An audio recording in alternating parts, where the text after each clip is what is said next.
Hi అందరికీ.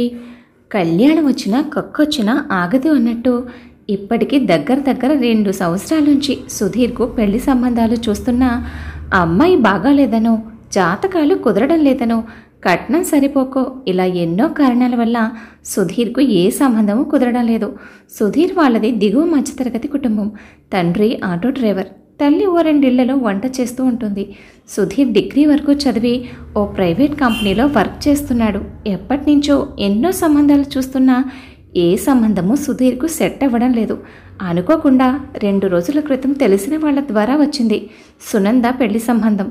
ఆ అమ్మాయిది ఈ ఊరేనని, అన్ని విధాలుగా తగిన సంబంధమని, ఆల్రెడీ అమ్మాయి వాళ్ళు జాతకాలు చూపించుకున్నారని, ఇద్దరి జాతకాలు బాగా కలిశాయని, అమ్మాయి కూడా డిగ్రీ చదివి స్కూల్లో టీచర్గా జాబ్ చేస్తుందని చెప్పాడు సంబంధం తీసుకొచ్చిన వ్యక్తి. అమ్మాయి ఫోటో వివరాలు సుధీర్ ఇంట్లో అందరికీ నచ్చడంతో ఆ మరుసటి రోజే అమ్మాయిని చూడ్డానికి పెళ్లి చూపులకు వెళ్లారు. అమ్మాయి అబ్బాయి ఇద్దరూ ఒకరికొకరు ఇష్టపడడంతో ఇరు కుటుంబాల వారు సరే అనుకున్నారు. వారికి నిశ్చితార్థం ఆనవాయి లేకపోవడంతో సరాసరి పెళ్ళే అనుకున్నారు.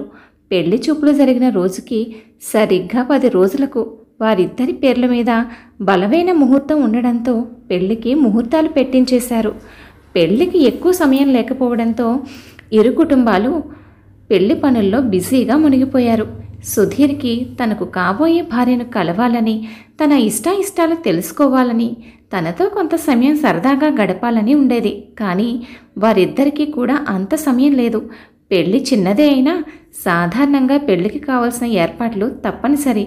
పెళ్లి కోసం ఇరు కుటుంబాలకు అనుకూలంగా ఉన్న చిన్న ఫంక్షన్ హాల్ తీసుకున్నారు. పెళ్లి బట్టలు, కొద్దిగా బంగారం షాపింగ్, భోజనాల ఏర్పాట్లు, పెళ్లి పిలుపులు మొదలైన పెళ్లి పనులతో ఇరు కుటుంబాలు ఉక్కిరిబిక్కిరయ్యాయి. మొత్తానికి అనుకున్న ముహూర్తానికి సుధీర్ సునందల పెళ్లి చాలా సాధారణంగా పెద్దలు బంధుమిత్రుల సమక్షంలో చక్కగా జరిగింది. పెళ్లి ముహూర్తం తెల్లవారుజామున ముహూర్తం కావడంతో ఉదయం 8 గంటలకి పెళ్లి తంతు పూర్తి కావడం, ఆ తర్వాత సత్యనారాయణ స్వామి వ్రతము జరిగాయి. మధ్యాహ్నం భోజనాల తర్వాత అమ్మాయి తరపు వారు సుధీర్కి ఇచ్చిన గదిలో సుధీర్ ఒక్కడే ఏదో దీర్ఘంగా ఆలోచిస్తూ తల పట్టుకొని కూర్చున్నాడు. సుధీర్కి సునందతో సహా వాళ్ళ ఇంట్లో ఎవరితోనూ అంతగా పరిచయం లేదు. దాంతో సుధీర్కి తోడుగా అతని మేనమామ సుందరయ్యని అప్పచెప్పారు అతని అమ్మా నాన్నలు. అప్పుడే సుధీర్ గదిలోకి వచ్చిన సుందరయ్య అతని మొహం చూసి, కొత్త పెళ్ళికొడుకులో కనబడాల్సిన ఆ కళాకాంతి నీ మొహంలో ఏమాత్రం కనబడడం లేదురా, ఏవైంది నీకు, ఈ పెళ్ళి ఇష్టం లేదా అంటూ ఎన్నో ప్రశ్నలు వేశాడు. మేనమామ ప్రశ్నలకు ఏ సమాధానం చెప్పకుండా ఇంకా అలాగే కూర్చున్న సుధీర్తో, ఓహో అర్థమైంది, రేపు రాత్రి జరగబోయే ఫస్ట్ నైట్ గురించేనా నీ ఆలోచన అంతా అన్నాడు సుధీర్ మొహంలో మొహం పెట్టి చూస్తూ. సుధీర్కి సుందరయ్యకి వయసులో తేడా ఉన్నా ఇద్దరు స్నేహితుల్లాగా కలుపుగోలుగా ఉంటారు.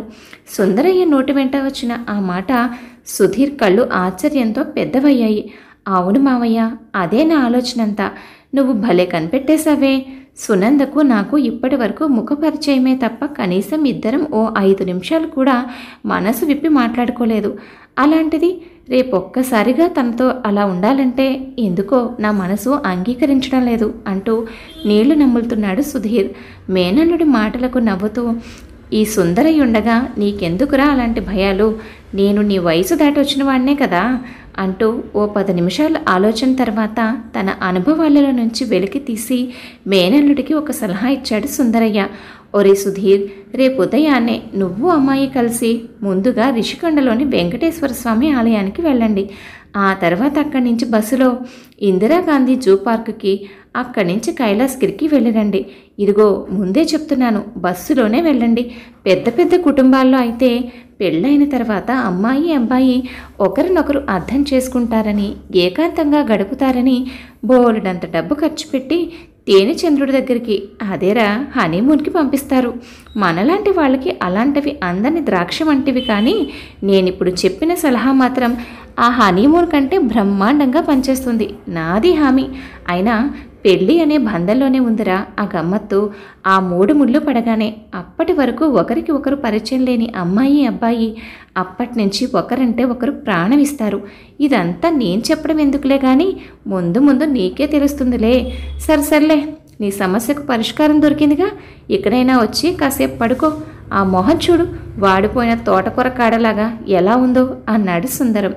మర్నాడు ఉదయమే టిఫిన్ చేసి బయలుదేరారు సుధీర్, సునందలు. ఇద్దరు మొదటగా ఋషికొండలోని వెంకటేశ్వర స్వామి గుడికి వెళ్ళే స్వామివారిని దర్శించుకున్నారు. నవదంపతులు ఇద్దరిని పంతులు గారు దీర్ఘ సుమంగళి భవ, సుపుత్ర ప్రాప్తిరస్తు అంటూ దీవించారు.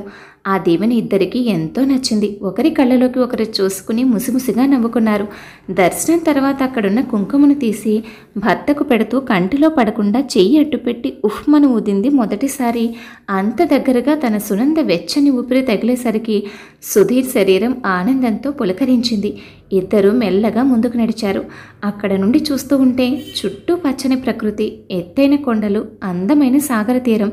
ప్రకృతి మనల్ని పలకరిస్తుందా అన్నట్టుగా గుడిలోని సుగంధ పరిమళాలతో కలగలిసిన చిరుగాలి, వెనకాల సన్నగా వినబడుతున్న అన్నమయ్య సంకీర్తన, ఇవన్నీ సునంద సుధీర్ల మనసుకు చాలా హాయినిచ్చాయి. ఆ గుడికి పెళ్లికి ముందు విడివిడిగా వాళ్ళిద్దరూ చాలాసార్లు వెళ్ళారు. కానీ అప్పుడు వారికి కలగని ఏదో అనుభూతి ఇప్పుడు వారి మనసులను మురిపిస్తుంది. అలా చాలాసేపు అక్కడే నిలబడి ఏవేవో కబుర్లు చెప్పుకున్నారు. ఆ తర్వాత కిందికొచ్చి జూ పార్కుకు వెళ్ళడానికి బస్సు ఎక్కారు. బస్సు ఫుల్గా ఉండడంతో వెనకాల వైపు అబ్బాయిలు ఎక్కువగా ఉండడంతో సుధీర్ వెనకాల వైపు నుంచి, సునంద ముందు నుంచి బస్సు ఎక్కారు. బస్సు రద్దీగా ఉండడంతో ఇద్దరు నిలబడే ఉన్నారు. సుధీర్ బస్సు ఎక్కాడా లేదా, తను ఎక్కడున్నాడో అనుకుంటూ అతని కోసం వెతికాయి సునంద కళ్ళు. అలాగే సునంద ఎక్కడుందో అని వెతుకుతున్న సుధీర్ కళ్ళతో ఆమె కళ్ళు కలిసి ఇద్దరూ నవ్వుకున్నారు. అలాగే అరగంట సేపు సాగిన వారి ప్రయాణంలో కళ్ళతోనే మాట్లాడుకున్నారు ఇద్దరు. అలా ఇద్దరు జూ పార్కులోకి వెళ్ళారు. పార్కులో చెయ్యి పట్టుకొని నడుస్తూ అక్కడ రకరకాలైన పక్షులు, జంతువులను చూస్తూ వారి చిన్నప్పటి నుంచి ఇప్పటి వరకు జరిగిన చాలా కబుర్లు చెప్పుకున్నారు. జూ మొత్తం చూసిన తర్వాత అప్పటికి మధ్యాహ్నం అవ్వడంతో అక్కడి నుంచి ఆటోలో ఇద్దరు ఒక రెస్టారెంట్కి వెళ్ళి వారిద్దరికీ నచ్చిన ఫుడ్ ఆర్డర్ చేసుకొని తిన్నారు. వారి భోజనం పూర్తయ్యేసరికి వారిద్దరికీ ఏ ఐటమ్స్ ఇష్టమో ఒకరికి ఒకరు తెలుసుకున్నారు. అక్కడి నుండి మళ్ళీ బస్సులో కైలాసగిరికి బయలుదేరారు. అప్పుడు కూడా బస్సు రద్దీగా ఉండడంతో ఇద్దరు నిలబడే ఉన్నారు. కాకపోతే ఈసారి ఒకరికి ఒకరు ఎదురుగా నిలబడ్డారు. ప్రయాణం జరుగుతున్న కొద్దీ రద్దీ పెరగడంతో ఇద్దరు ఒకరికొకరు మరింత దగ్గరగా చేరారు. బస్సు సడన్ బ్రేకులు, కుదుపుల వద్ద ఒకరిపై ఒకరు పడడం ఇద్దరికీ చాలా గమ్మత్తుగా అనిపించింది. అప్పటి వరకు బోలెడని కబుర్లు చెప్పుకున్న వారి మధ్య ఆ స్పర్శతో మాటలు కరువయ్యాయి. సునంద బుగ్గలు సిగ్గుతో ఎరుపెక్కాయి. ఆమె కళ్ళు తెలియని ఆనందంతో మైమరిచిపోతున్నాయి. ఇంకో గంట సేపు ఈ ప్రయాణం ఇలాగే సాగితే బాగుండు అనుకున్నారు ఇద్దరు. కానీ కొద్దిసేపటికే బస్సు వారు చేరవలసిన గమ్యాన్ని చేరింది. ఇద్దరూ కలిసి రోప్వేలో కైలాసగిరి చేరుకున్నారు. అక్కడ ప్రకృతి అందాలు, వ్యూ పాయింట్ నుంచి చూస్తుంటే కనిపిస్తున్న వైజాగ్ నగరం, అక్కడ కూర్చుని కబుర్లు చెప్పుకుంటున్న ప్రేమ జంటలు, ఇంకా కైలాసగిరికి స్పెషల్ అట్రాక్షన్ అయిన ఆది దంపతులైన శివపార్వతుల విగ్రహం, ఇవన్నీ చూస్తూ వారికి సమయం ఎలా గడిచిందో కూడా తెలియలేదు. అప్పటికే సాయంత్రం కావస్తుంది. ఇంతలో దూరంగా వస్తున్న సుందరం కనబడ్డాడు. పరుగులాంటి నడకతో వీళ్ళ దగ్గరకు వచ్చాడు. సుందరాన్ని చూసి, ఏంటి మావయ్య ఇలా వచ్చావు, ఏంటి అన్నాడు సుధీర్. ఏమిటేమిట్రా, టైం ఎంతైందో చూసుకున్నారా? 6 దగ్గర. అక్కడ ఇంట్లో మీరు ఇంకా రాలేదని, అవతల ముహూర్తానికి టైం అవుతుందని అందరూ కంగారు పడుతున్నారు. అసలే పైన వాతావరణం బాగోలేదు. ఇదిగోండి బండి తాళాలు, నేను వెనకాతలు వస్తాను కానీ మీరు జాగ్రత్తగా బయలుదేరండి అన్నాడు ఆయాసపడుతూ సుందరం. థ్యాంక్ యూ మామయ్య అంటూ సుధీర్, సునందలు బండెక్కారు. వాళ్ళు సగం దూరం వచ్చేసరికి చిరుజల్లులు ప్రారంభమైంది. అప్పటికే వేడెక్కుతున్న వారి శరీరాన్ని చల్లపరుస్తున్నట్టుగా ఉంది ఆ చిరుజల్లు. కాసేపటికి పూలతో అలంకరించబడిన గదిలో పెళ్లి తర్వాత ప్రేమించిన తన ప్రేయసి రాక కోసం ఎన్నో ఆశలతో ఎంతో ఆత్రంగా ఎదురు చూస్తున్నాడు సుధీర్. చేతిలో పాల గ్లాసుతో తెల్ల చీరతో దేవతలాగా గదిలోకి అడుగుపెట్టింది సునంద. ఆ రోజంతా వారి మధ్య ఏర్పడిన ప్రేమ బంధంతో ఇద్దరు చాలాసేపు స్వీట్ నథింగ్స్ మాట్లాడుకున్నారు చిలిపిగా. ఆ తర్వాత ఒకరి రహస్యాలను ఒకరు తెలుసుకుంటూ ఆ రాత్రి వారి దాంపత్య జీవితాన్ని ఎంతో ఆనందంగా ప్రారంభించారు.